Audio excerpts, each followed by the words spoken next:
Alright guys, this is Joey B here, and I just played a 5-minute game. The blitz games are always a gamble, but they did the little tuck away.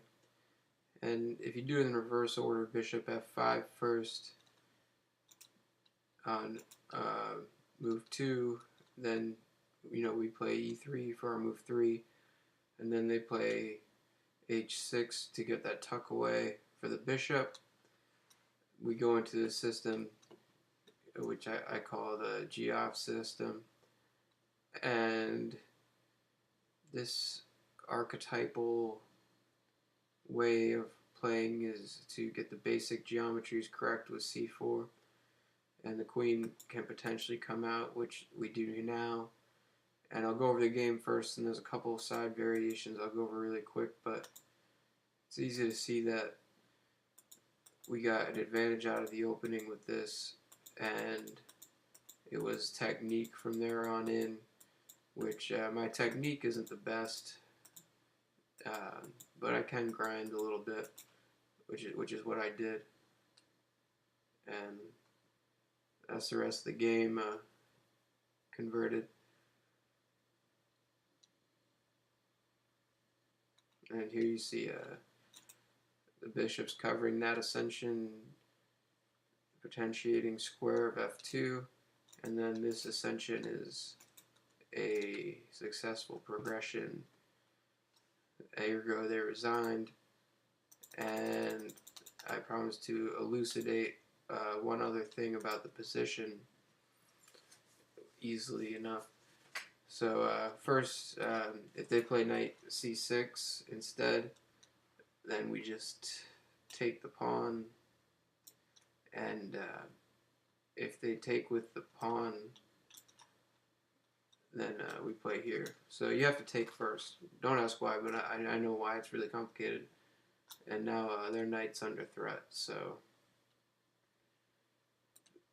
say they move the knight, not saying that's the best move or anything, then knight e4 can be played, or also you can just check this bishop check, and say they block, then you get this. So that's good. And after knight c6, if you take, and then they take with the queen, you got to exchange before you take the b pawn. It's really complicated. I won't explain it. So say they do this, then queen a6 is a huge advantage to white. So then there's two options here on move 8. They can check. This is a big plus for white because of the weakness on the light squares. So if they move over, then we play bishop c6, and if they block, then we take. So say they move over on move 10, then we get to do this, and wherever the queen goes, say that she goes here, we tame this rook, and say they take the knight, or they try to save the knight. They might. We have a plus here because the attack and everything like that, because we go here, and the f7 square is vulnerable. They can't move the bishop back. Even the c6 square is vulnerable. There's mating ideas. White has a big plus. So that's on knight takes c2. And say they do this, then huge plus to white. Why? Because you check. Say they block, we take. And say they move, then we do this. And we're in x-ray specs for the attack against the rook. And say the queen moves here, for sake of argument here, and that bishop's diagonal is great. We got a big advantage, and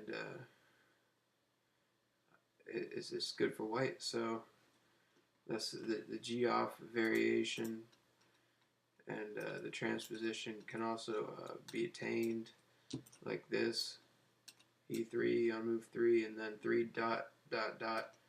here, c4, and that tips a cap to all the geometries of the chessboard, because the queen can go to b3, and also this pawn